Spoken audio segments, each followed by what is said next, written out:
tal? ¿Cómo están? El placer de retomar con ustedes nuestra propuesta informativa de cada tarde-noche aquí por C9N, el Noticiero Central, junto a Aníbal Espínola. ¿Cómo estamos, Aníbal? Hola, Silvio. Muy buenas tardes. Un saludo a toda la audiencia. Y bueno, hay varios temas.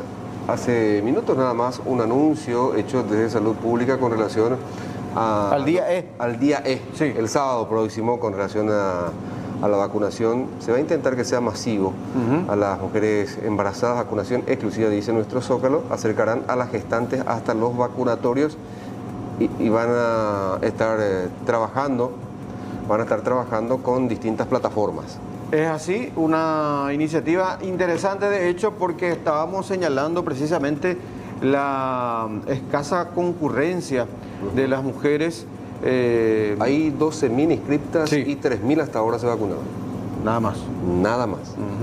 Entonces algo está fallando y se busca precisamente revertir esos números y ojalá realmente se pueda concretar esta vacunación masiva de embarazadas este próximo sábado. Sí o sí, las mujeres tienen que estar registradas. Sí, esa es la única condición, ¿no? Claro. Y si también pueden, ya llevan el certificado, la constancia donde se confirme su estado de gravidez y el tiempo de embarazo.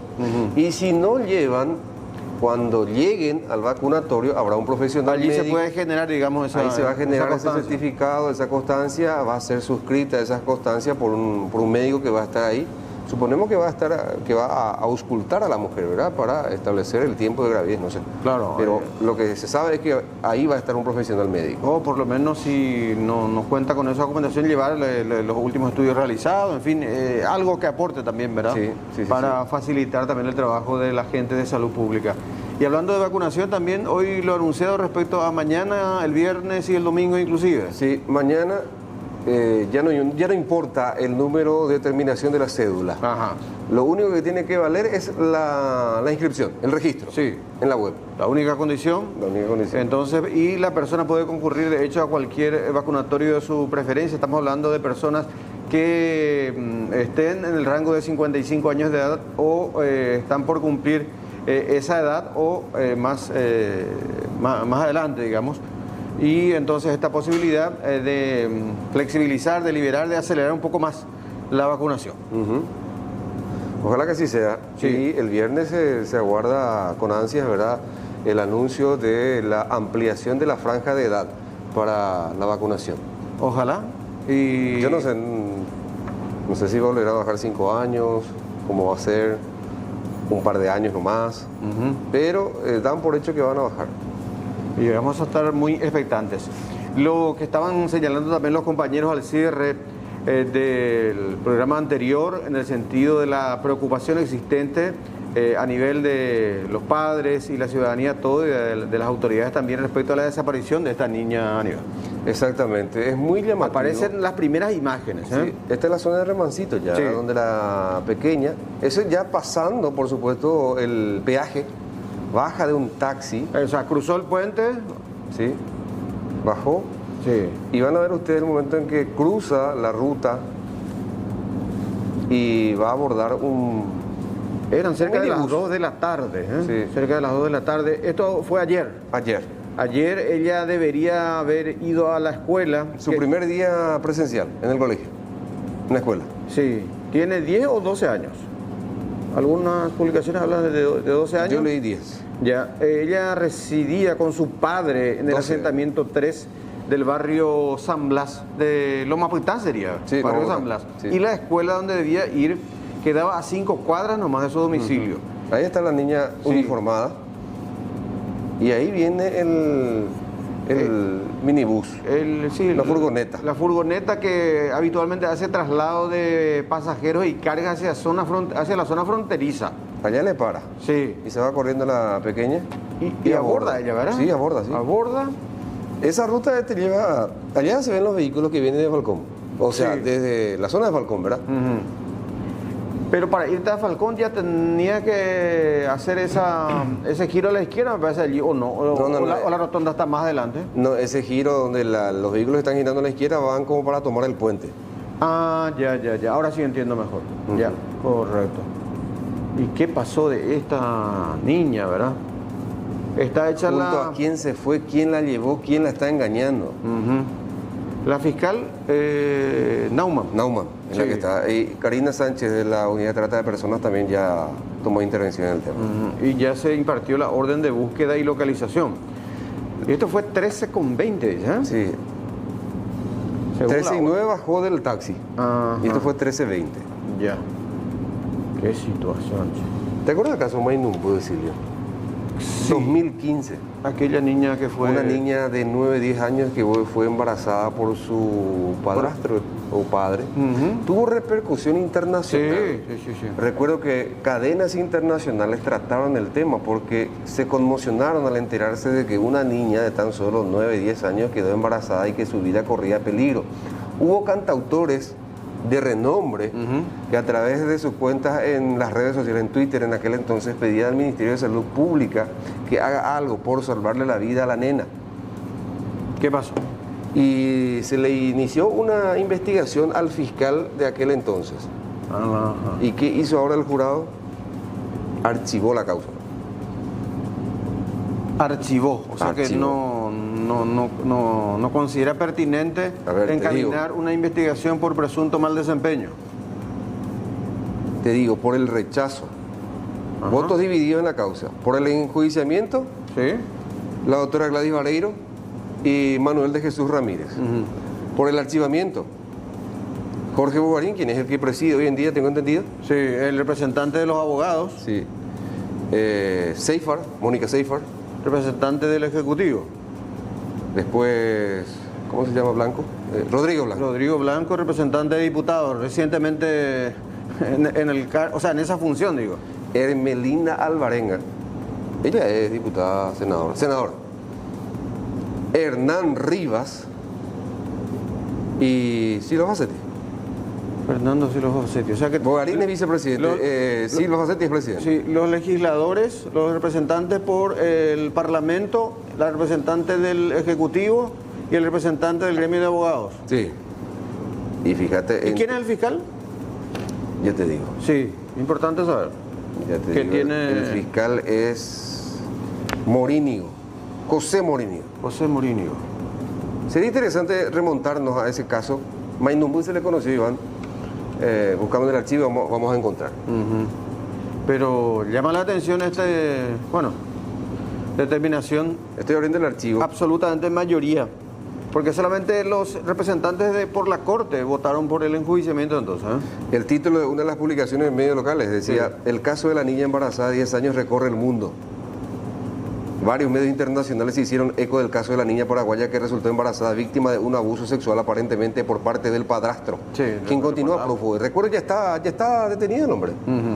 Y está condenado en 2018 fue el hombre. Puede ser, sí. Sí, y la pequeña estuvo por mucho tiempo internada en la Cruz Roja, ahí tuvo a su bebé, y la criatura hoy en día tendría 5 o 6 años, Por ahí ya. por ahí ya. Y se cuestionó severamente la actuación del agente fiscal. Cadenas como BBC de Londres, Sí. CNN, se hicieron eco de este caso. Y bueno, y otra cómo se- señal entonces del jurado de enjuiciamiento de magistrado a favor de la impunidad, hay que decirlo, ¿no? Sí, Porque 9 años. el enjuiciamiento no significa que sea necesariamente culpable. Sí.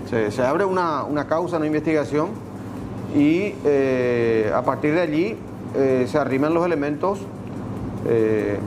por parte de quienes formulan la acusación o la denuncia Incluso, y luego una decisión, pero en este caso directamente se archiva.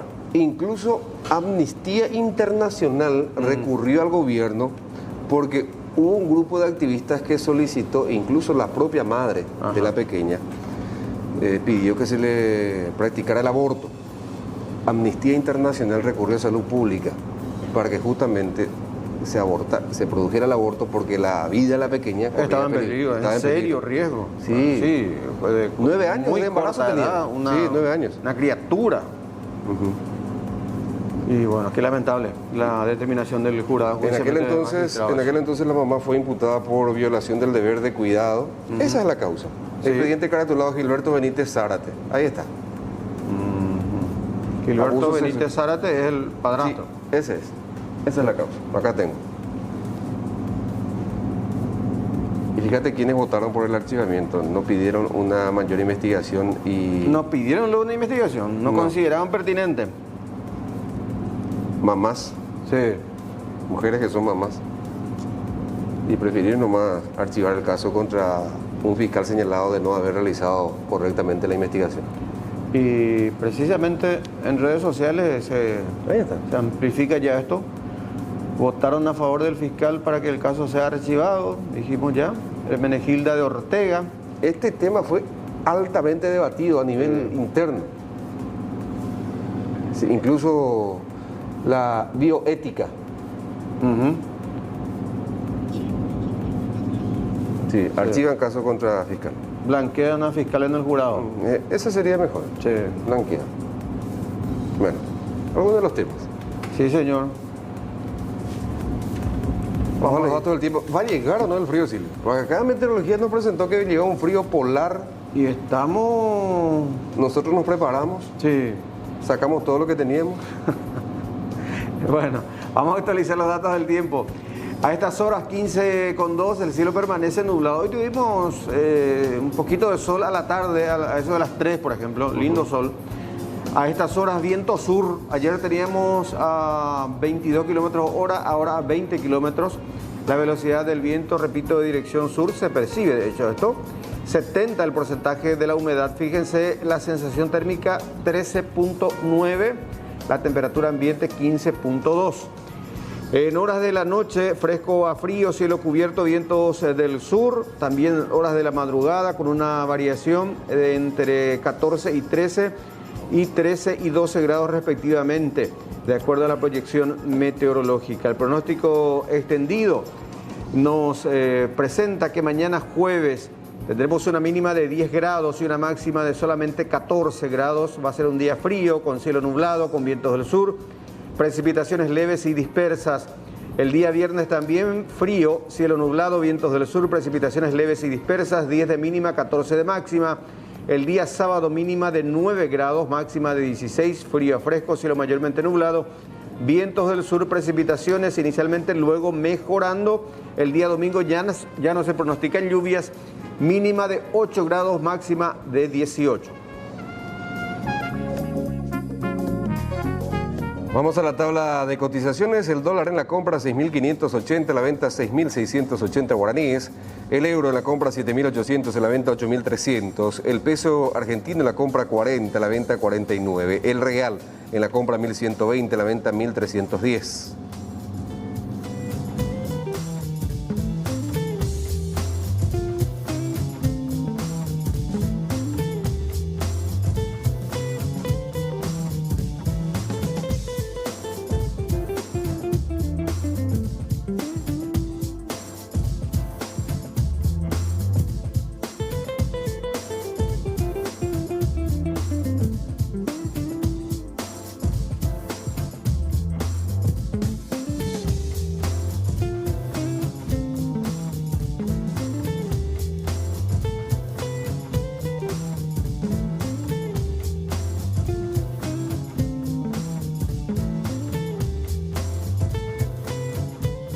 Tenemos que hablar de esto también. Fiscalía obtiene condena en caso de contrabando de combustibles. La unidad especializada de contrabando de la zona de Misiones Ñembucú, a cargo del agente fiscal, en este caso de la zona, Juan Ramón Olmedo, logró la condena de Freddy Manuel Luján Ayala por contrabando de combustible. La condena es de 2 años de cumplimiento efectivo, dice el reporte del Ministerio Público, en un procedimiento abreviado, mediante la sentencia definitiva que se dio a conocer en la fecha, a cargo del juzgado especializado en delitos económicos que está a cargo del juez Humberto Otazú. Señalan antecedentes de hechos ocurridos en marzo del año 2020, la incautación de estos vehículos que estaban transportando y almacenándose en otro sitio también combustibles de procedencia absolutamente irregular.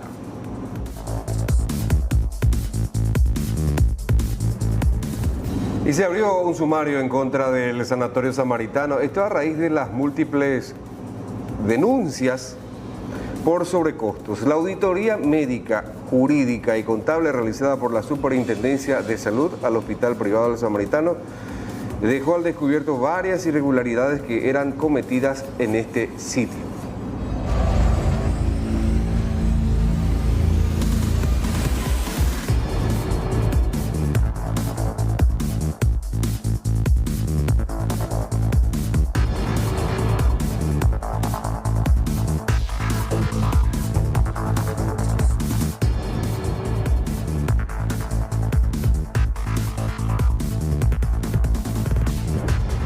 Tenemos que hablar también de esto, ampliar. Autoridades confirmaron el hallazgo con vida, en este caso en la víspera de la mujer de nacionalidad brasileña que se encontraba desaparecida desde el último sábado, tras el ataque por parte de personas armadas a una estancia ubicada en el departamento de Concepción, que dejó un fallecido.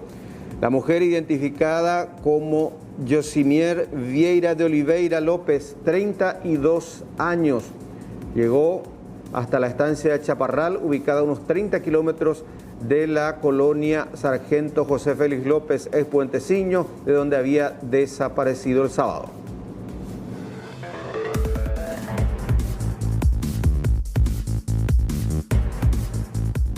Y tenemos que hablar de la menor desaparecida de nombre Mayra Ailén Villasanti Marín, quien se encuentra desaparecida. Estas son imágenes, esta es la fotografía de la pequeña, con la orden de búsqueda y localización de parte ya del Ministerio Público. También el Ministerio de la Niñez y de la Adolescencia sacó un comunicado también solicitando la ubicación, pidiendo la colaboración de la ciudadanía.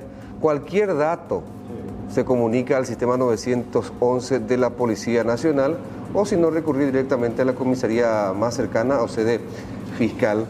Ya veíamos imágenes de este circuito cerrado. La pequeña pasó, cruzó el puente Remanso, en la zona de Remancito, bajó de un vehículo, de un taxi, y minutos después cruzó al otro lado, tomó una minibús, un furgoncito que hace viajes hacia la zona de Falcón, hacia la zona de Nanagua. Sí, ¿y el papá qué dijo, Aníbal, hasta ahora? Creo que ya hizo algunas declaraciones. Sí, estuvo hablando. Sí, por lo poco que escuché de la entrevista ya. Que ella llevó su cédula, por ejemplo, y Sí. llevó la tarjeta de viajes también. Sí. Y era su primer día de clase presencial. Y la niña, decía el papá, nunca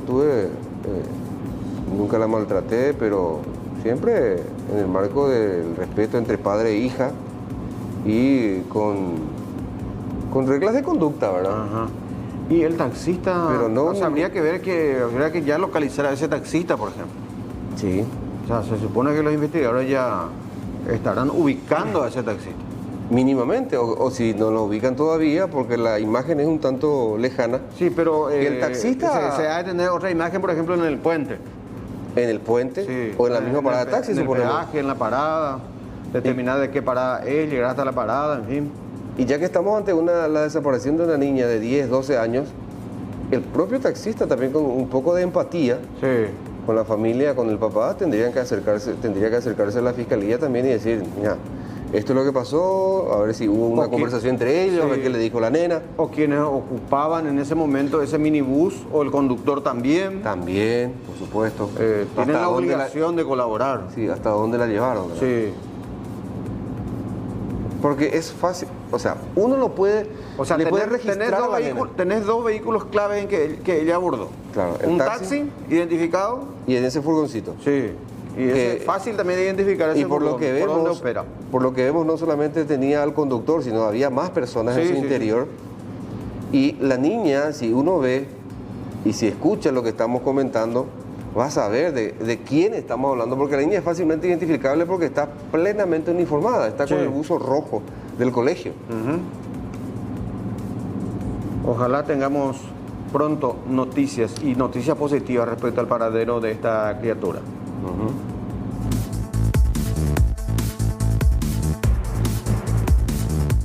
Procedimiento policial en la zona de Coronel Oviedo derivó en la detención de personas, incautación de un automóvil también, 2 armas de fuego, ropas varias, utilizadas en 2 hechos de robo agravado. Estamos repasando esas imágenes Resultaron detenidos, en este caso, Cristian Paredes Amarilla, Arnaldo Andrés Recalde Villalba, Héctor Ulises Espínola Barrios. Esto, repito, en la zona de Coronel Oviedo. Estos son los hechos punibles atribuidos a quienes hoy resultaron aprehendidos por efectivos policiales. Uno de los atracos registrados en esa zona de nuestro territorio.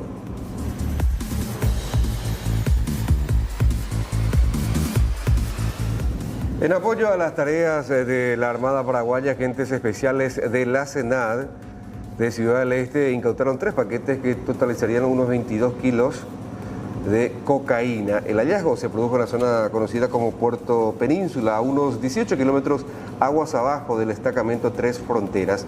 Se presume que fue abandonada por personas que se percataron de la presencia de una comitiva de control.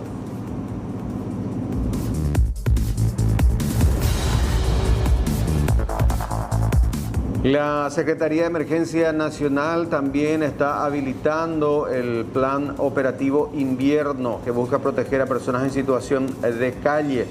Habilitan concretamente un albergue en modo COVID. Las personas en situación de calle que lleguen hasta el albergue recibirán comida, desayuno, media mañana, almuerzo y cena. Por supuesto, también la habitación respectiva, dotada de las comodidades básicas. La ciudadanía puede reportar casos de personas que se encuentran en las calles o veredas a este teléfono, por ahí mostramos en Zócalo también, el 021-440-997.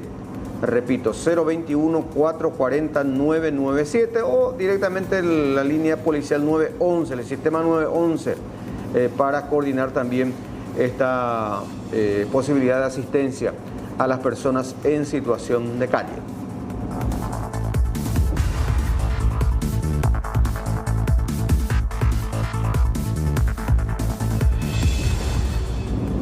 Y la señora Liz Varela recibió hoy la primera dosis de la vacuna contra el COVID-19, luego de que la magistrada María Fernanda García de Zúñiga ordenara al Ministerio de Salud Pública su inmunización. Ella es una paciente con síndrome de Pompe, una enfermedad degenerativa. Hay que recordar que Liz Varela dio a conocer su caso a través de las redes sociales y finalmente tuvo repercusión y terminó siendo inmunizada por parte del Ministerio. En esta condición, ella está encamada, está asistida a un respirador. Traqueotomía permanente. No tuvo que haber habido esa necesidad de recurrir a un amparo para que pueda recibir la vacuna, pero sin embargo se dio esa circunstancia, se recibió la primera dosis y la propia familia, ella incluyendo, es la que autoriza, por ejemplo, que se divulgue estas imágenes. Sí, hay que decir tal cual. Sí, su condición de comunicador. Sí. Todo transparente, que se comunique todo.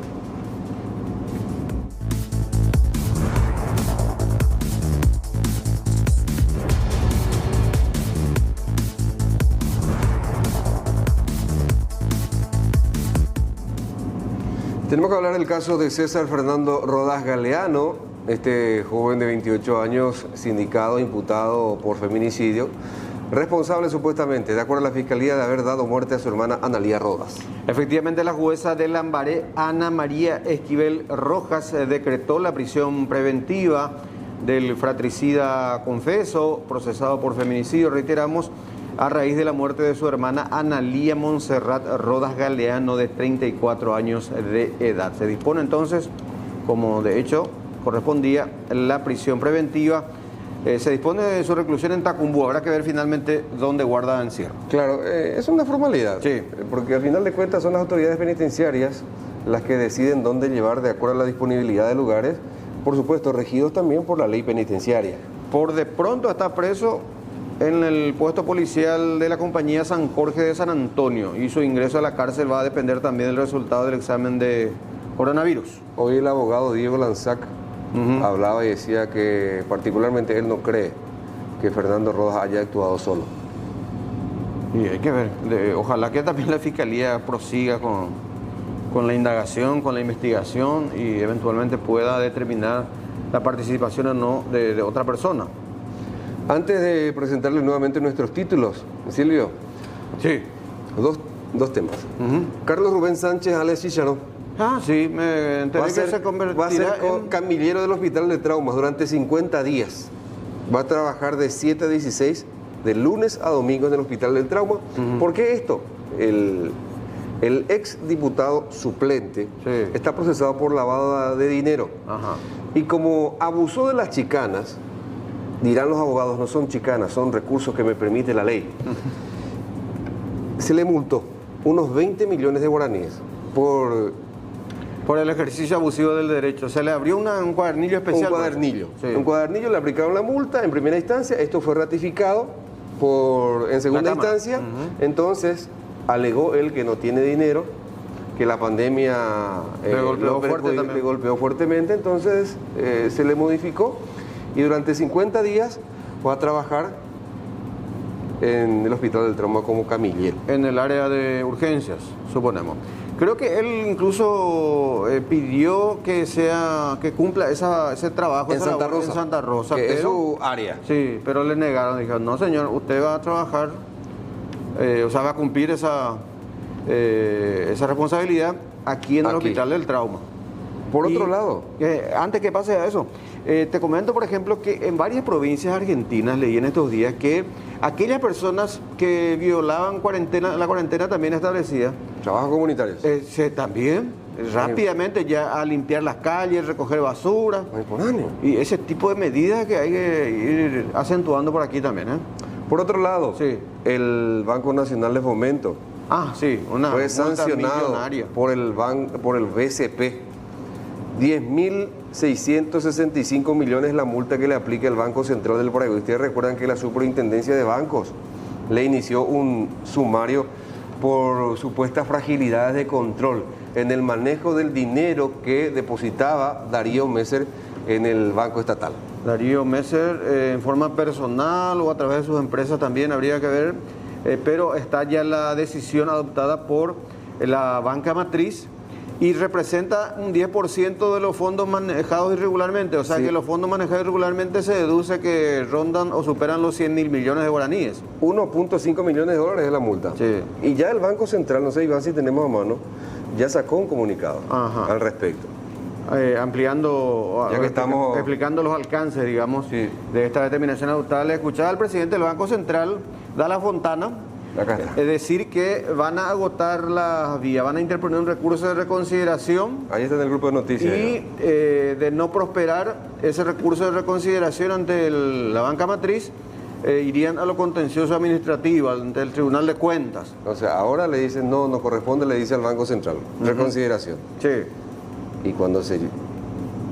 ¿Por qué? ¿Porque no quiere pagar la multa o porque...? Y consideran que no corresponde esa multa. Ahí está. Informamos que en fecha 14 de junio, esto sería el lunes, el BNF fue notificado de la conclusión del sumario administrativo iniciado en el mes de febrero del 2021 por resolución 34, acta 28, del 3 de junio del 2021, emanada al directorio del Banco Central del Paraguay, por medio del cual, o de la cual, entre otros, se resolvió calificar la conducta desplegada por el BNF como falta administrativa en contravención a las disposiciones de la Ley 1015/97 y de la Resolución 349/13 de la CEPRELAD.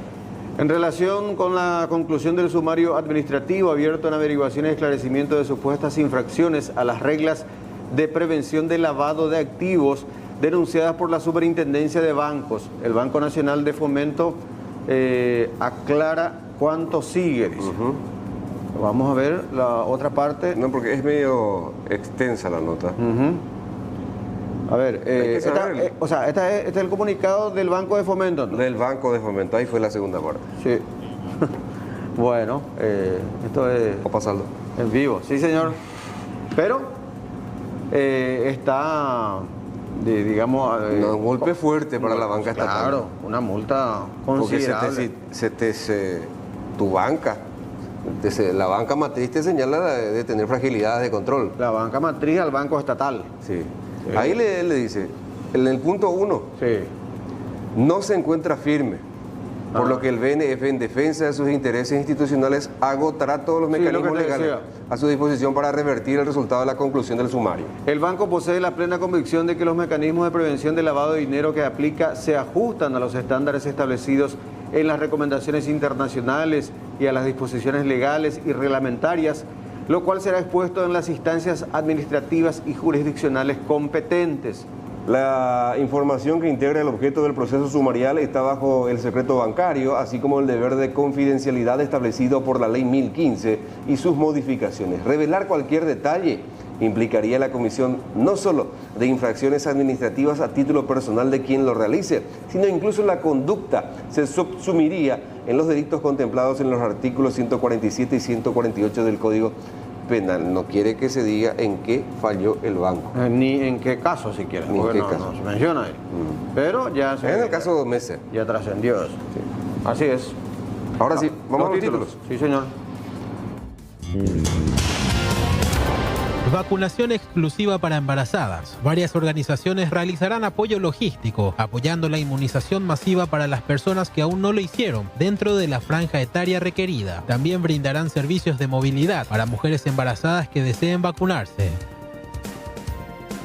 Mayra está desaparecida. Una menor de edad de nombre Mayra Ailén Villasanti Marín se encuentra desaparecida desde este lunes. Según informes, fue a la escuela y de ahí no se supo más nada. Según la fiscal Noelia Naumann, no descarta que pudo haber cruzado la frontera argentina.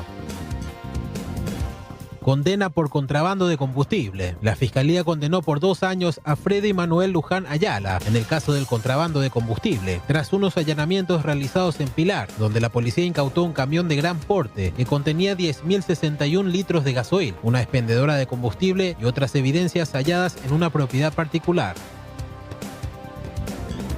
Figuran como fallecidas. Edgar Tullo, director de Información Estratégica del Ministerio de Salud, sostuvo que cerca de 3.000 personas figuraban como fallecidas para la plataforma de salud pública. Afirmó que los que se vieron afectados por el error enviaron su consulta para su posterior solución.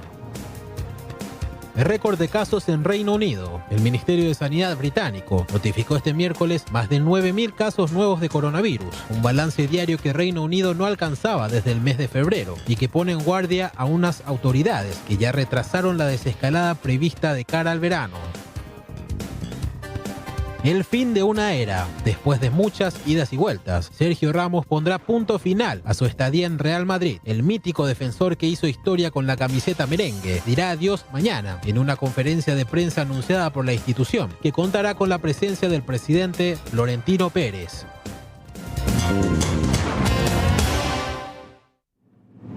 Llegamos a este caso bastante grave y peculiar que ocurrió en Villa Elisa. Continúa lógicamente la tarea investigativa de un hecho de homicidio registrado en esa zona del departamento central. Fíjense en estas imágenes del circuito. Este es el duelo que se llamó. Ah, bueno, fíjate. Ahí aparece, están los dos vehículos, se baja uno con remera roja, se realiza algunos disparos y nuevamente aborda. Pareciera ser un Kia Rio, ¿verdad? Si no, el Kia Rio... El deportivo, el recortado. Sí, el recortado. Ahí se baja este joven. ¿Y este sería el Espínola o no? Sí, este es el Espínola. Ajá. El David Espínola, el sindicado de haberle dado muerte al joven. Al joven de 25. Al joven de 25 y herido gravemente a su hermano. A su hermano, sí. ¿Y este es el Espínola? ¿O este es el fallecido?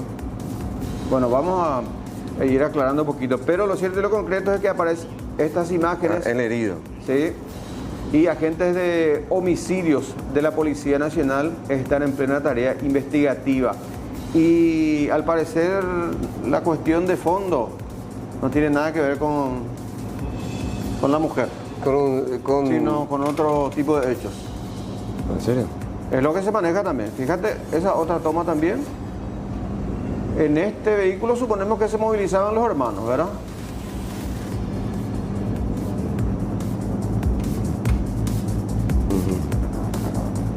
Y lo prácticamente la investigación de lo que se dijo en el lugar del hecho, ¿verdad? Y por supuesto surgen varias versiones, ¿verdad? Con el correr de los días.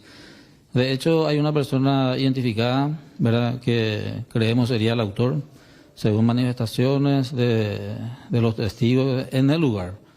Y el vehículo que se había utilizado para la comisión del hecho.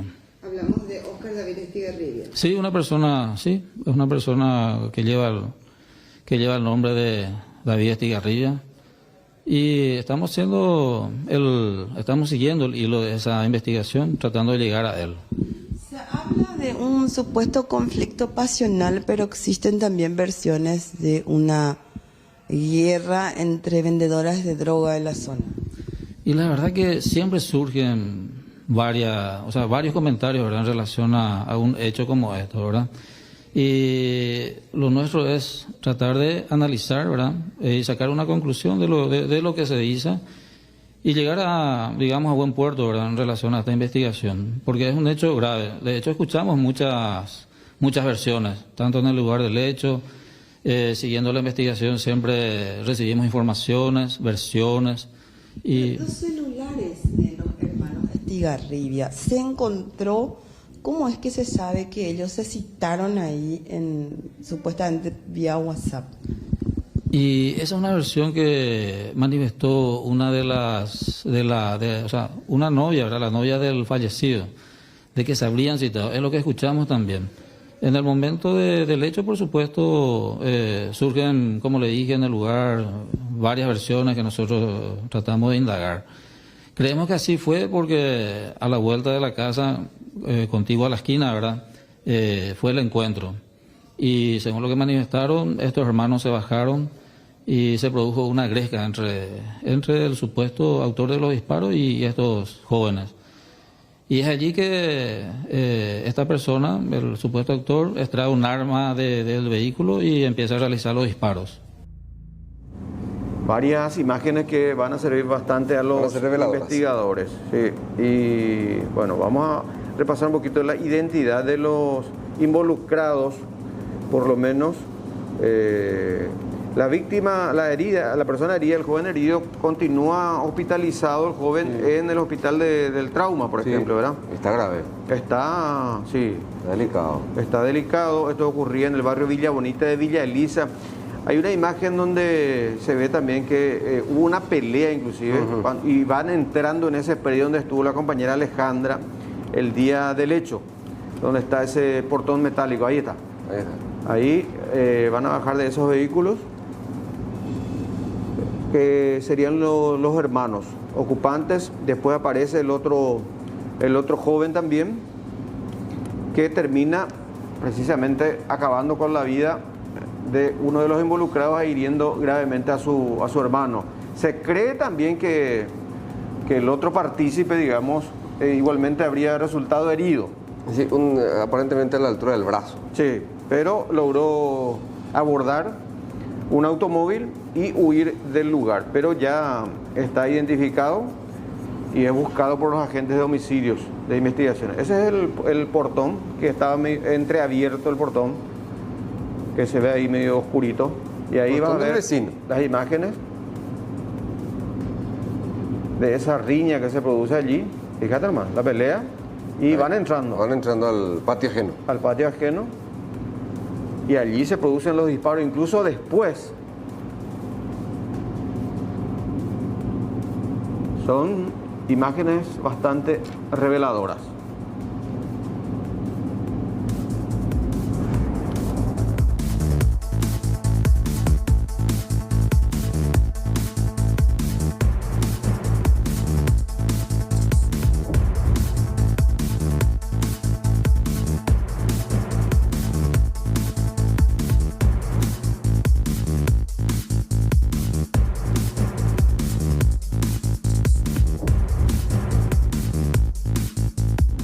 Con respecto a la detención de un enfermero por la presunta venta ilegal de medicamentos pertenecientes al Ministerio de Salud, esto en la ciudad de Encarnación, la Fiscalía terminó imputando a esta persona por hurto y solicitó su prisión preventiva. También se investiga la posible implicancia de más profesionales de blanco en este delito.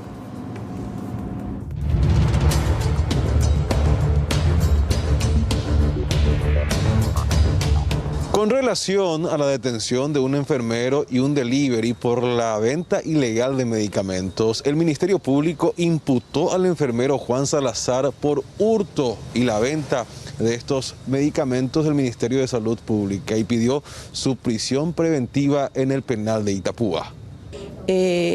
Al momento de radicarse la denuncia, los denunciantes no tenían la identidad de quienes podrían ser los responsables del hecho, pero sí tenían conocimientos certeros e informaciones precisas de que se estaban comercializando lotes de medicamentos que pertenecerían al Ministerio de Salud Pública.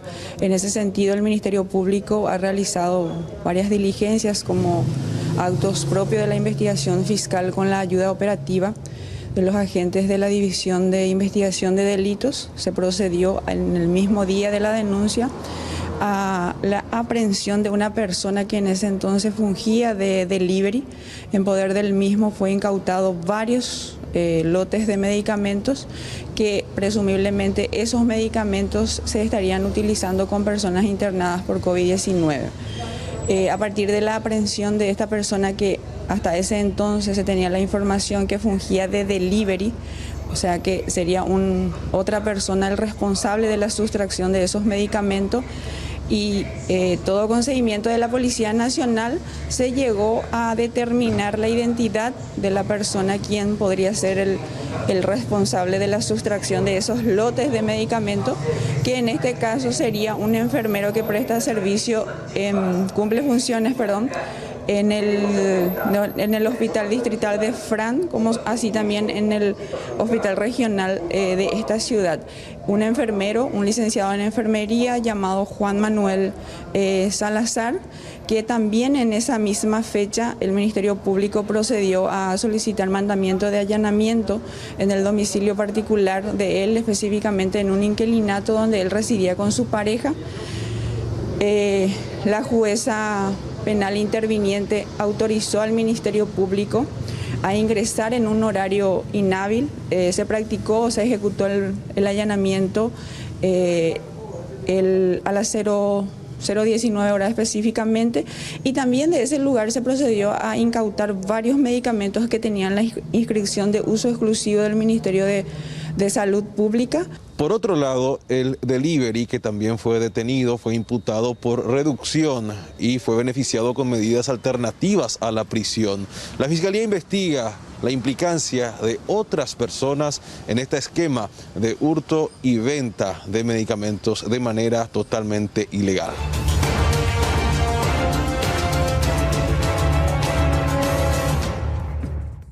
Bueno, reiteramos este caso que ayer ya estuvimos también desarrollando con Raúl Bogarín de este Luque.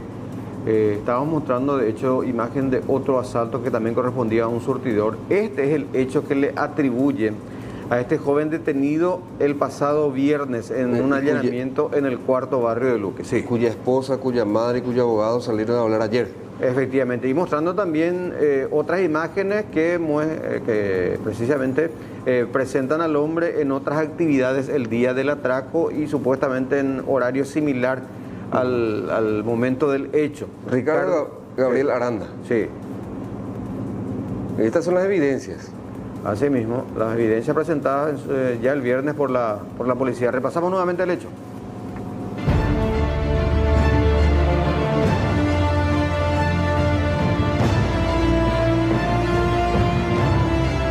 Estas imágenes corresponden a un asalto registrado alrededor de las 8 de la mañana. El pasado 18 de mayo ocurrió en el interior del shop de una estación de servicios en Fernando de la Mora. La víctima, el encargado administrativo, quien es despojado del bolso que contenía dinero para su depósito en cuestión de segundos. La Policía de Investigaciones del Área Central el pasado viernes 11 de junio concretó un allanamiento en el cuarto barrio de Luque, donde fue detenido Ricardo Gabriel Aranda Cáceres. Se rescataron varias evidencias, incluyendo arma de fuego. El joven integrante de la Barra Brava de Luque ya entonces pasó a vivir con su madre y había negado toda implicancia en el atraco. Sostenía que por su trabajo de custodio particular tenía el arma en su poder. Nada que ver. ¿La arma que se encontraron acá entonces de quién son? Trabajo de custodio.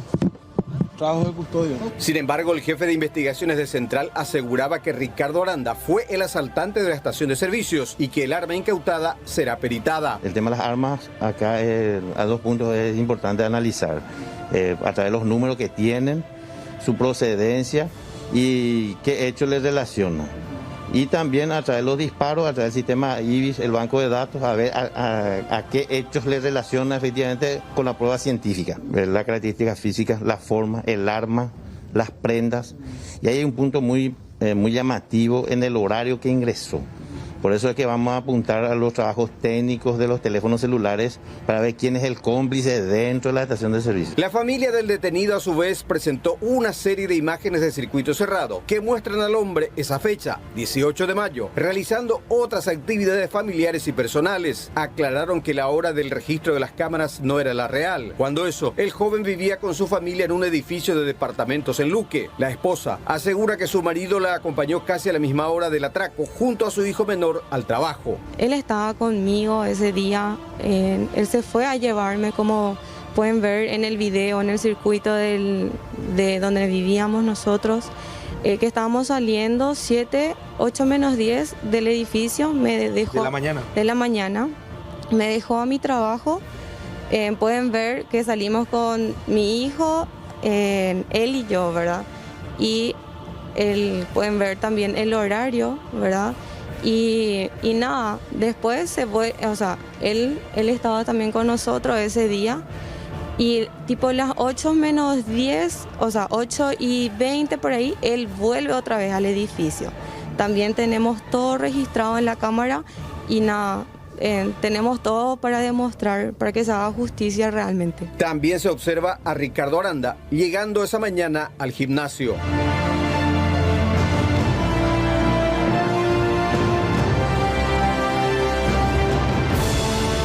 Sin embargo, su situación procesal es complicada. Ya está procesado por robo agravado y se dispuso su prisión preventiva, por de pronto, en el Departamento Judicial de la Policía, a pesar de que la defensa también niega su participación en el hecho delictivo. ¿Cómo se puede corroborar efectivamente? Es en plenos luz del día y evidentemente mi cliente, mi defendido, las horas que indica y la comisión del hecho punible, estando a una distancia de 20 kilómetros, no pudo haber sido un supuesto autor al menos de un hecho tan grave. Ahora, lo que nosotros tenemos ahora encima es el decreto de una prisión preventiva, ¿verdad? Sin que él mismo haya tenido participación alguna, ¿verdad? Y por otro lado... Él ya está por ser remitido, ¿no? Ser remitido ya en la Penitenciaría Nacional de Tacumbú, ¿verdad? Y aparte de eso, con el respaldo que tenemos del circuito cerrado, ¿verdad?, del departamento, y la declaración testifical de la esposa que estaba en ese momento también con él, tenemos también otra declaración testifical que estaba acá presente también, acá. Gerson se llama, el muchacho que estuvo en ese momento también con él. Habrá que ver qué recursos procesales articula la defensa para desvirtuar los cargos e indicios que pesan en contra de Ricardo Aranda Cáceres. Mientras tanto, estará recluido. Hoy estuvimos con el fiscal del caso. Claro, como corresponde. Sí. Y el fiscal Carlos Acuña explicaba los elementos que se tienen en contra de esta persona. Sí, el Ministerio Público, efectivamente, como has manifestado, en base a en prosecución de la investigación con la Agente de Investigación de Delitos del Departamento Central, a solicitud de los mismos, ha llevado a cabo un allanamiento en relación a un robo agravado ocurrió en la ciudad de Fernando de la Mora, donde el monto total es la suma de 165 millones aproximadamente. Se ha realizado el allanamiento el día viernes 11 en el domicilio de esta persona y también de otra persona quien presumiblemente sería uno de los cómplices. Es así de que se llevó a cabo el allanamiento con total normalidad. Yo estuve encabezando eso, también estuvo el jefe de la División de Investigación de Delitos, el comisario principal Rubén Paredes, y se le hizo saber sus derechos constitucionales, se le ofreció todas las garantías y se procedió al allanamiento. En ese allanamiento incautamos una pistola 9 milímetros, un revólver con la serie remarcada, un vaquero, también los teléfonos celulares que usa el sindicado, y esas evidencias fueron ya incautadas por el Ministerio Público y están siendo objeto de investigación y de pericias correspondientes.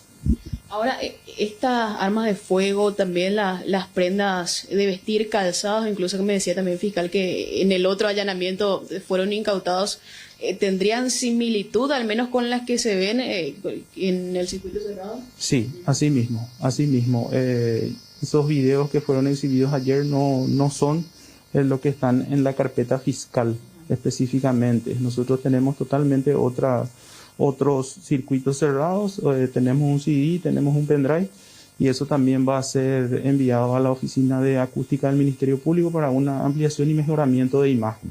existe cierta similitud con eso. Tenemos el champión, tenemos el vaquero, tenemos el kepi, no así la campera, y también tenemos el arma, ¿verdad? El mismo, al ser consultado por esta representación de la policía, no supo explicar el origen de esa arma. También él tiene otros antecedentes por tentativa de homicidio. Estaba en su casa y una de las prohibiciones que él tenía es justamente no portar armas de fuego. También estuvo incumpliendo esa medida que le habían otorgado en su oportunidad. Tenía 2 cargadores consigo en su dormitorio y él mismo manifestó de que retiró de una casa de empeño y tampoco pudo justificar de qué casa de empeño y cómo fue y el monto por el cual retiró. Con Bristol alentada Paraguay con todo, aprovecha las super ofertas en televisores con hasta 40% de descuento y además con la compra de tu televisor te llevas un vino de regalo. Escucha esta super oferta, un televisor Win 32 pulgadas HD, la cuota 99.000 guaraníes. Y no olvides que con tus compras estás participando del sorteo de 50 millones de guaraníes en electrodomésticos. Ya sabes entonces que Bristol es la mejor casa de electrodomésticos del Paraguay.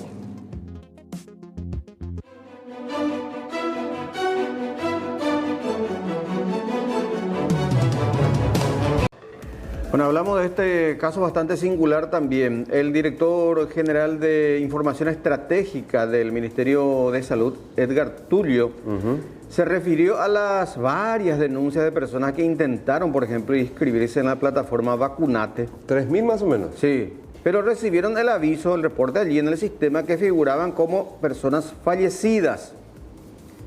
Según comentó Tulio, esos errores se deben principalmente a errores de tipeo a la hora de registrar defunciones en la base de datos del Ministerio de Salud o también en identificaciones de la policía inclusive. Pero acá viene lo grave. Sí. 22 personas literalmente están muertas. En los papeles están muertas estas 22 personas. ¿Por qué? Porque existen actas de defunción, incluso registros hospitalarios que dan cuenta del fallecimiento de estas 22 personas. Que están vivas en la práctica. En la práctica, en la realidad están vivas estas personas. En un intento por registrarse también para vacunarse, sí, les salta que están fallecidas, reportan eso a Salud Pública y Salud Pública comprueba que efectivamente, tanto en el registro civil y en algunos hospitales figuran que estas 22 personas están muertas. Y ahora tienen que promover una acción judicial para revivir, para resucitar. ¿Qué situación hay? Y para vacunarse tendrán que presentar un certificado de vida y residencia más una fotocopia de cédula y la original. Esa cuestión del certificado de vida y residencia, el trámite que te lleva también. Primero tenés que irte a la comisaría de tu barrio, retirar el formulario. 2 testigos, firmar. No, claro, retirar el formulario, completar el formulario, fotocopiar tu cédula. Después pedir copia de cédula a tus vecinos que se dignen también en certificar que vos estás viviendo allí y que ellos firmen también el formulario, llevar de vuelta a la comisaría y esperar que el comisario te firme o pasar otro día. O sea que te puede llevar tres idas y venidas a la comisaría. Tal cual. Pero uno se plantea, si uno figura oficialmente en los papeles como muerto, puede cometer cualquier tipo de estafa. Claro, pueden darse diversas situaciones. Claro, porque a la hora de... no solamente para delinquir, sino te perjudica para de repente querer sacar un crédito, sí, y van a pedir tus datos y estás muerto. Literal, estás muerto. Sí. Sin crédito y en los papeles estás muerto. En derecho siempre se habla de la muerte civil, ¿verdad? Pero en este caso... es más grave la cuestión, ¿eh? Claro. Bueno, compartimos declaraciones de don Edgar Tulio. En menos de 3 horas se registraron prácticamente 300.000 personas en ese momento que se habilitó. Y por supuesto también eso generó un caos en el momento del registro, porque algunas personas figuraban como fallecidos en la plataforma del Ministerio de Salud. Entonces esos casos, por supuesto, enviaron al correo electrónico que dice la plataforma y hasta ayer por lo menos ya respondimos todos los correos que hemos recibido. ¿Cuántos correos han recibido reclamos de gente que quiere inscribirse pero figura como fallecida? Sí, nosotros recibimos un poco más de 3.000 correos prácticamente. Hemos recibido desde el inicio de la vacunación y en el momento que se habilitó este grupo etario 18 a 49 años hemos recibido 1.267 correos prácticamente y todos ya fueron respondidas, ¿verdad? Entonces, por lo menos hasta ayer y hoy recibimos ya prácticamente 30, ya todos fueron respondidas, entonces estamos ya respondiendo en el momento que estamos recibiendo los correos electrónicos. En principio tuvimos un pequeño retraso porque se habilitó la plataforma de inscripción el día domingo a las 7 de la noche y desde ese momento, por supuesto, como se inscribieron muchas personas, recibimos los correos y recién pudimos responder todo el día martes, el acumulativo del día 13, 14 y 15. ¿Se debe a un error de tipeo? Asimismo, hay que entender que el procedimiento que se seguía anteriormente, estamos hablando del año 2015 para abajo, es que el operador tenía que cargar el número de cédula que consta en el certificado de función y muchas veces ese número se confunde, el 4 con el 1, el 3 con el 8 o con el 6, o a veces también le falta un número. Entonces eso hace que el número que se carga corresponda a otra persona. Este, por ejemplo, es un certificado de función de una persona que justamente hizo un reclamo. Como pueden ver, es lo que se puede apreciar, el diagnóstico del cual falleció la persona. Esta información coincide correctamente con su cédula de identidad. Por tanto, nosotros no podemos solucionar el inconveniente que tenemos con esta situación. Si bien esta persona se va a poder vacunar, pero esta situación tiene que poder solucionar en otras instancias. Nosotros vamos a proveer todos los documentos sin ningún problema, pero esa es la situación que estamos teniendo con las 22 personas. Es mucho más complejo. ¿Y podemos ver los detalles? Si vos, licenciado, podría explicarnos un poco, porque es un documento que pocas veces se demora, el acta de defunción. Acá, por ejemplo, creo que se detalla incluso información sobre el fallecimiento. Sí, justamente este, por ejemplo, es un ejemplo de una persona que falleció en el hospital de cáncer, que tiene 3 diagnósticos: paro cardiorrespiratorio, falla multiorgánica y cáncer de laringe. Es uno de los casos con su diagnóstico correspondiente y está identificado todos los datos del hospital y también de la información personal de la persona justamente, y se puede corroborar que está en toda la información. ¿Dónde se origina este documento? Los documentos inicialmente se elaboran en los establecimientos de salud donde se produce el deceso y luego ese documento se carga en un sistema informático del Ministerio de Salud y nos remite a nosotros el documento físico. ¿Qué pasa con esta persona si tiene la edad para vacunarse, si quiere acceder a eso? Si es que tiene la edad para vacunarse, no hay ningún problema, puede acercarse al vacunatorio y ahí ya tiene la indicación, todos los vacunatorios tienen la indicación de que tienen que igual vacunarle con algunas documentaciones básicas que están solicitando: fotocopia de cédula de identidad y una denuncia policial con su certificado de vida y residencia. Eso se va a anexar al consentimiento informado, porque también hay que entender que estos datos son publicados como datos abiertos y no queremos nosotros que después se crucen los datos y que figuren personas fallecidas que fueron vacunados. Están de diferentes edades, tengo como 4 personas que son mayores de 20 años y después el resto son personas ya bastante mayores, ¿verdad? Estamos hablando posiblemente del año 2010, 2008, 2007, que son los registros que tenemos, pero hay 3 o 4 personas que tienen entre 20 a 30 años. ¿Y los supuestos fallecimientos se habrían dado entonces entre 2006 y 2010? Los supuestos fallecimientos se dan en 99% 2015 para abajo. Bueno, ojalá se vayan solucionando estos casos, Aníbal, ¿eh? De estas 22 personas. Sí, señor. Bueno, cambiamos de tema, 18:08. Agradecemos el contacto con el viceministro de la Subsecretaría de Estado de Tributación, don Oscar Orué. ¿Cómo le va? Buenas tardes. Buenas tardes, Silvio. Buenas tardes también para Aníbal y a toda la teleaudiencia de C9N. Bueno, queremos entender un poquito el trabajo que se realizó respecto a los números obtenidos de la recaudación acumulada, por ejemplo, dice, y la comparación que se hizo respecto al año pasado y también incluso el año 2019, ¿verdad? Sí, de hecho la comparación más exacta es con el 2019, considerando que el 2020 fue un año bastante atípico a consecuencia de la pandemia. Habíamos prorrogado inclusive impuestos, exoneración por multas por contravención, inclusive en ese sentido pasamos para meses siguientes algunos vencimientos. Justamente en esa lámina que se está proyectando se puede ver el crecimiento que hubo con el 2019, un monto importante, así es que eso habla claras de que la reforma tributaria está funcionando en primer lugar.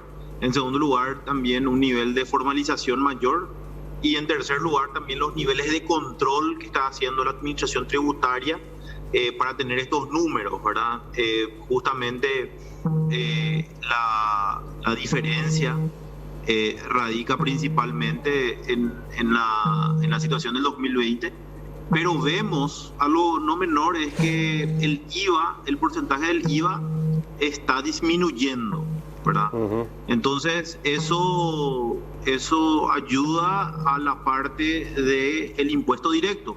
El IDU y el IRE están teniendo mayores impactos, mayores recaudación a consecuencia justamente de esta reforma tributaria que estamos implementando. Ahí estamos viendo justamente los dos últimos meses, marzo y abril, abril y mayo, mejor dicho, con comportamientos muy positivos en cuanto a lo que es el impuesto a la renta empresarial, que unió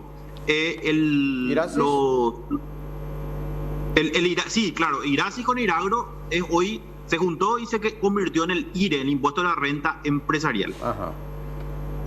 Que presenta un repunte importante entonces. ¿Y de qué sectores, digamos, si tendríamos que hablar de los principales sectores contribuyentes que podemos mencionar, licenciado? En primer lugar podemos mencionar, ahí tenemos también un gráfico del IVA, que hacemos la comparación desde enero de 2019, que es bastante graficante, o sea, uno más podemos compartir. Ahí está justamente, la línea roja justamente es un poco la comparación. Vemos que lo que corresponde a este año está creciendo en comparación a la variación interanual, ¿verdad? El abril de 2021 es un monto muy importante. Nosotros estamos pensando que justamente esto tiene que ver con lo que es la formalización, ¿verdad? Pero eso es una comparación anual desde el 2019, desde enero. Y estamos viendo cómo se comportó relativamente, no hubo, al contrario, aumentó, si bien tuvo una caída muy profunda en abril de 2020, no obstante estamos viendo que está mejorando paulatinamente el consumo en este año.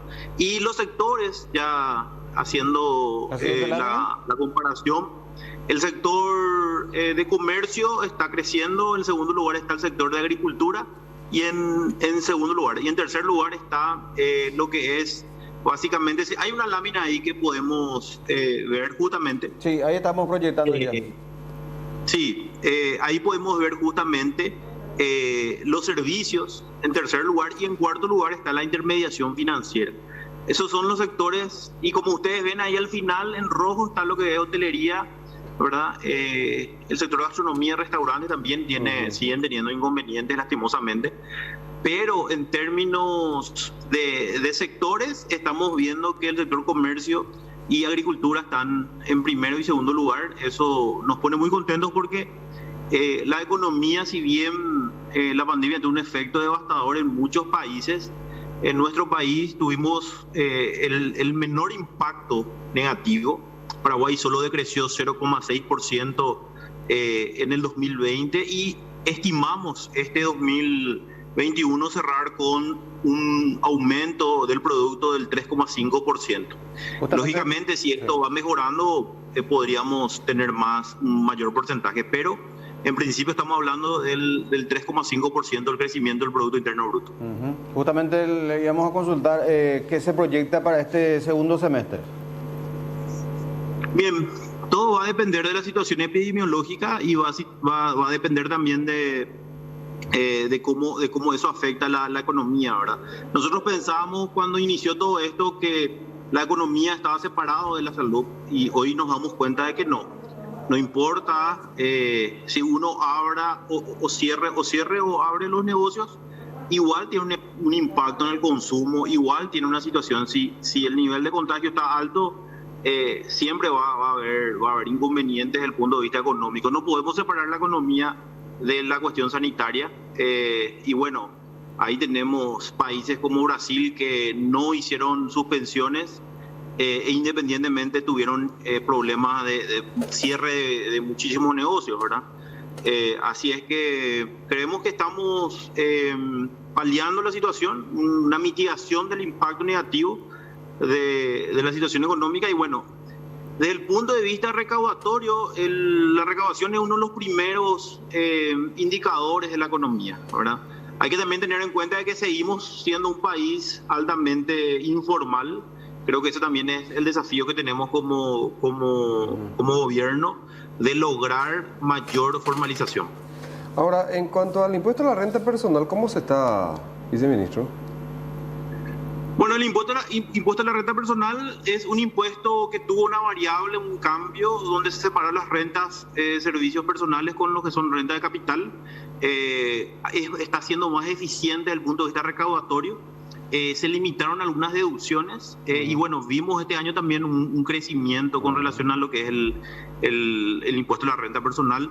Estamos hablando de más de 200.000 personas ya inscritas en el impuesto a la renta personal, ¿verdad? Y bueno, vamos a ver este año cómo terminamos, ¿verdad? Nosotros pensamos que este va a ser un año mejor. El 2020 mucha gente dejó de pagar, lógicamente, por la situación, pero creemos que va a haber un repunte este 2021 con relación a lo que es el impuesto a la renta personal. ¿Y la renta empresarial y el IDU prácticamente van de la mano, viceministro? Bien, el IDU es un impuesto que grava al momento de distribuir utilidades, ¿verdad? ¿Quiénes son los que pagan? Son los socios, dueños y accionistas de empresas. Anteriormente el sector agrícola y pecuario no distribuía utilidades y no tenía que pagar nada, ¿verdad? Sin embargo, ahora todos los sectores económicos tienen que pagar cuando distribuyen utilidades. Entonces eso permite hoy que haya un nivel mayor de recaudación. El IVU es 8% para residentes y 15% para no residentes, ¿verdad? Hay que recordar que los que pagan IVU ya no pagan impuesto a la renta personal. Entonces la diferencia es que en el IVU no hay posibilidad de poder hacer compensaciones o deducciones de gastos. Ya hay una retención directa. Entonces es mucho más eficiente el impuesto. Y el impuesto a la renta empresarial también tuvimos un aumento, una mejora, ¿verdad? A pesar de la pandemia, yo creo que hay sectores que les fue muy bien. El sector de telecomunicación, el sector de construcción y bueno, el tema de comercio en sí, ¿verdad? Pero sabemos que hay todavía sectores que aún no lograron ni siquiera recuperarse, ¿verdad? Entonces esa es la situación en la cual estamos atravesando. Correcto. Gracias por su tiempo, viceministro. Muy gentil como siempre. Por favor, a las órdenes y un saludo a toda la teleaudiencia. Adiós, señor. 18:17 minutos. La temperatura en Ciudad Capital y área metropolitana, por ahora 15 grados, pero esto irá en descenso. Los que manejamos día a día sabemos que hay que cuidar nuestro vehículo y el cuidado va desde lo estético, como lavarlo una vez a la semana, hasta cosas más técnicas como proteger el motor.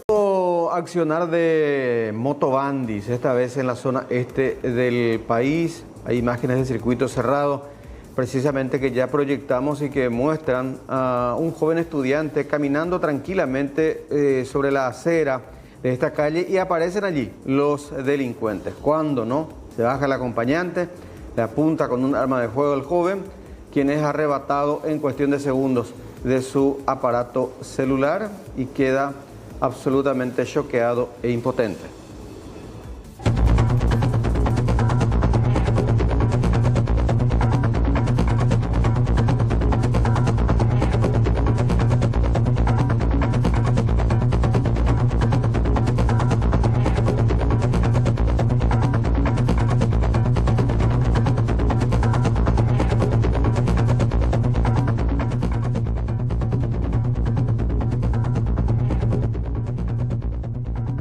La víctima de 16 años caminaba con destino a su vivienda en el barrio Don Bosco de Ciudad del Este, donde fue sorprendida por dos desconocidos motorizados, quienes de manera violenta y a punta de arma de fuego le despojaron de su aparato celular, para luego darse a la fuga, donde continuaban mostrando el arma de fuego para intimidar a los presentes. Y se tuvo conocimiento por la denuncia que realizó su padre, Derlis Candia, referente que a su hijo está volviendo del colegio y fue interceptado en la vía pública por dos sujetos a bordo de una motocicleta, los cuales descendieron y con arma de fuego en mano le intimaron a que le entregue su teléfono. El menor que tenía calibre 38 aparentemente estos delincuentes. Y supuestamente así mencionó la víctima. Los investigadores analizan las imágenes del circuito cerrado para identificar a los autores. Ya se hizo público eso justamente y se le dio justamente a la gente de investigación a estar revisando para ver si podemos dar con los mismos. De acuerdo a la característica también podemos hablar que son menores. Exactamente. De acuerdo a la característica supuestamente son menores de edad. Según vecinos, el sitio es frecuentado por los motochorros, quienes mantienen en zozobra la zona.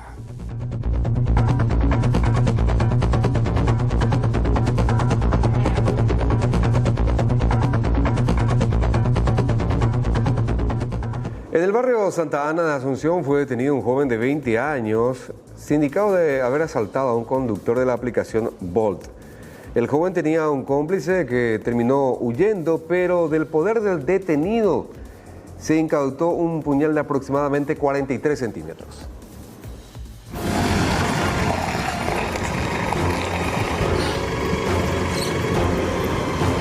Un joven de 20 años fue detenido luego de haber participado junto con otra persona supuestamente de un asalto en contra de un conductor de la aplicación Bolt. Él mismo tenía en su poder un arma blanca, un cuchillo de cerca de 43 centímetros de largo.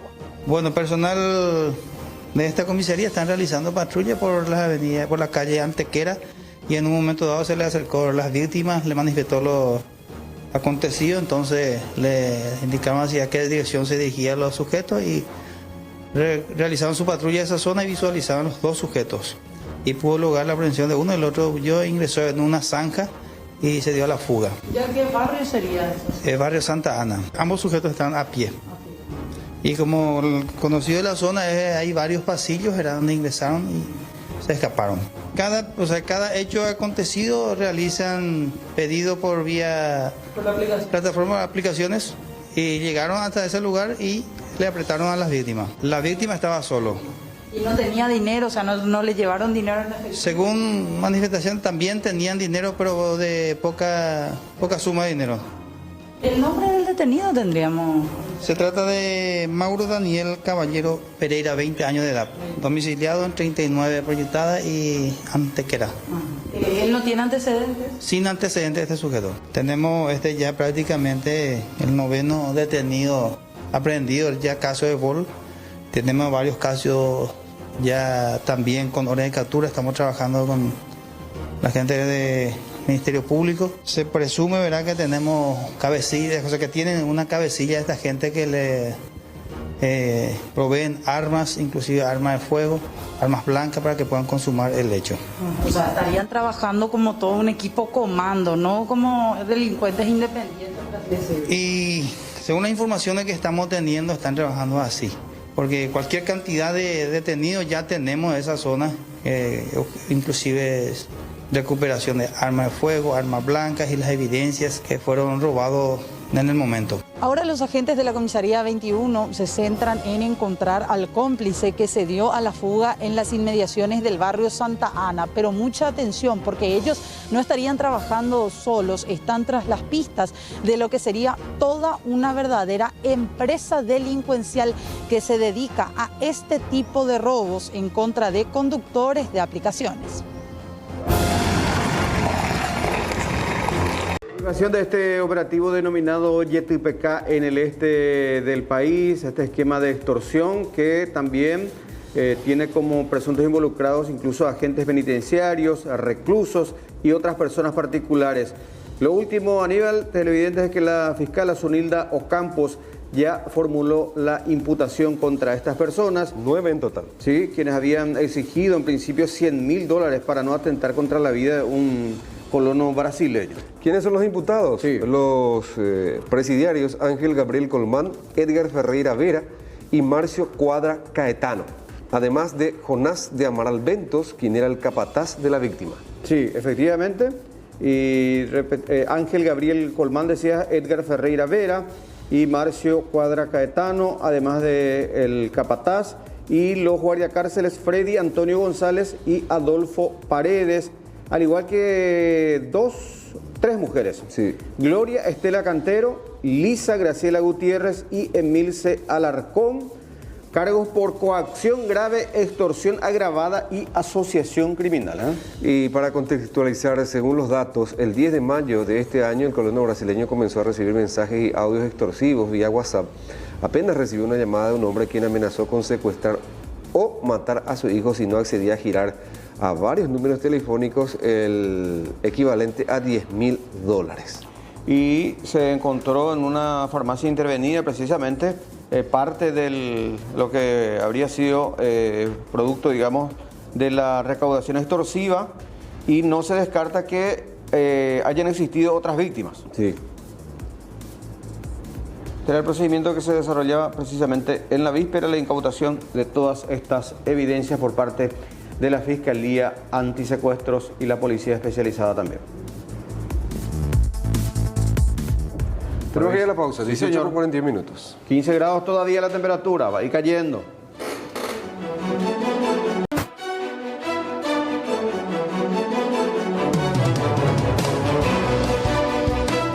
Un niño tragó una cáscara de huevo y fue sometido a una intervención. Esto pasaba en un sanatorio de Luque. Tuvo que ser intubado ya que el pequeño no podía respirar.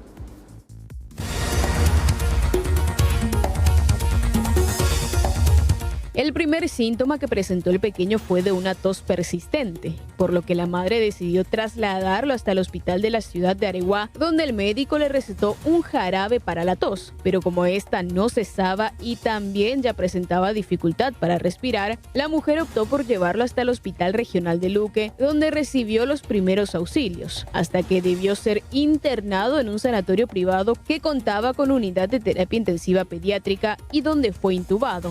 Días después fue derivado nuevamente al hospital de Luque, donde fue sometido a una fibrobroncoscopía y se percataron que lo que obstruía las vías respiratorias del bebé eran 2 fragmentos de cáscara de huevo. Él solamente tenía ese antecedente que estaba comiendo esa chipita, comentó su mamá, y posterior a eso que presenta la dificultad para respirar.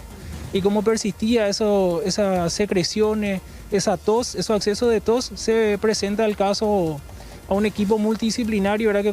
Que consistía con el neumólogo, el que hace el procedimiento, también la gente de cirugía que le prestó el quirófano y el equipo de pediatría. Y ahí se evidenció lo que se estaba sospechando, que era el cuerpo extraño, y se quitó 2 pedazos de cáscara de huevo.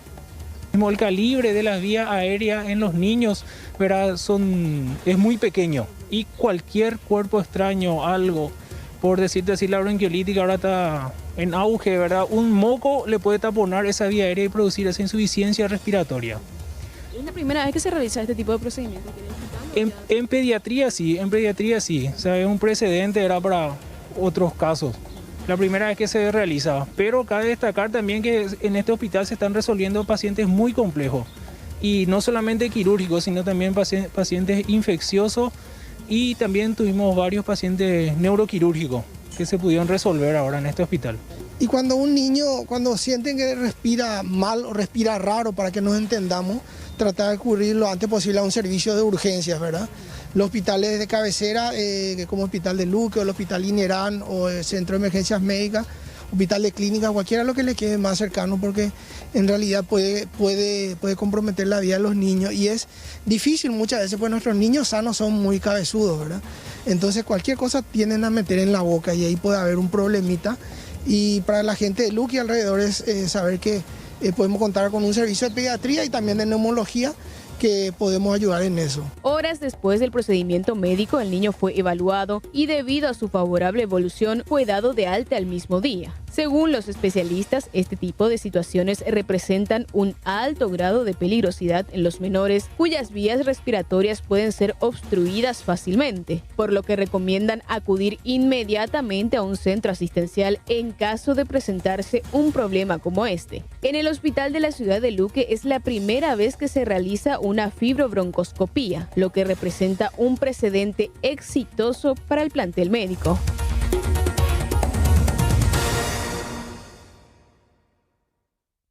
Retiramos este caso que tiene como desaparecida a una niña de 12 años de edad. Estas imágenes de circuito cerrado de la zona de Remancito, inmediaciones del puente Remanso, muestran que la pequeña en la víspera habría descendido primero de un taxi, es la niña que está con el uniforme color rojo, y luego aborda ese minibús. Hasta el momento no se tienen datos de su paradero. Se pide la colaboración a la ciudadanía para que reporte cualquier información al sistema 911 de la Fiscalía. Ella se llama Mayra Ailem, vivía con su padre en el barrio San Blas de Lomapitá. Las agentes fiscales, en este caso Noelia Naumann, Karina Sánchez de la Unidad de Trata de Personas, María Irene Álvarez de la Unidad Antisecuestro, conforman este equipo de trabajo y ya se impartió la respectiva orden de búsqueda y localización. ¿Qué nos decía en la tarde de hoy precisamente la agente fiscal Noelia Naumann? Al principio teníamos algunos puntos ciegos que fueron aclarando más o menos, pero igual. La menor salió el día de ayer de la casa de su padre porque vive en la casa de su padre con la madrastra y la mamá vive en Villa Hayes. Salió después de un largo tiempo de tener solamente clases virtuales, como para tener el primer día de clase presencial en el Colegio La Amistad de la zona, cerca de su casa, que es inmediaciones de la ESPO, ahí en Mariano Roca Alonso. La nena pasó por el colegio, frente al colegio, pero no ingresó a la institución. Y fue ahí que tomó un taxi con el cual llegó a cruzar el puente Remanso, llegó a la ciudad de Villa Hayes y en un puesto de comedor ahí abordó otro vehículo un rato después, ¿verdad? Con rumbo presumiblemente hacia Puerto Elsa. Esa es la última información que tenemos. En el transcurso de la mañana no teníamos bien claro ese panorama, pero bueno, ahora apunta todo a que pudo haber cruzado la frontera el día de ayer en unos puntos clandestinos. Pero esto, ¿sola o en compañía de alguien más, fiscal? No, con todas las personas que estuvieron cooperando, incluso el papá, la directora del colegio, las personas que le prestaron el teléfono porque la nena no tenía un celular. Los padres no le permitían tener un celular, me estaban diciendo, bueno, en fin. Incluso la hermanita menor, bueno, las personas que operaban y nos hicieron llegar las últimas personas con las que se comunicó, incluso la gente, el taxista que le llevó, ¿verdad? Entonces ahí están los puntos claves, digamos, de la investigación, que tampoco no quiero dar más detalles, pero aparentemente ella fue instruida de alguna forma y ayudada para este efecto, ¿verdad? El punto principal, doctora, en estos momentos ya guarda del momento en que ella abordó este vehículo desde ese comedor y se dirigió presumiblemente hacia la zona de Puerto Elsa. Con esto por ahí se va descartando que la intención era llegar a la casa de su madre. Claro. En primer momento dijimos, bueno, sí, quiso ir a la casa de la madre, que está en un asentamiento en la ciudad de Villa Hayes, pero no, bueno, independientemente de lo que tenemos, ¿verdad? Podría no haber cruzado la frontera, sí, o podría haber usado la van para ir a buscar la casa de la mamá, pero ella salió de la casa con su cédula de identidad y con la tarjeta,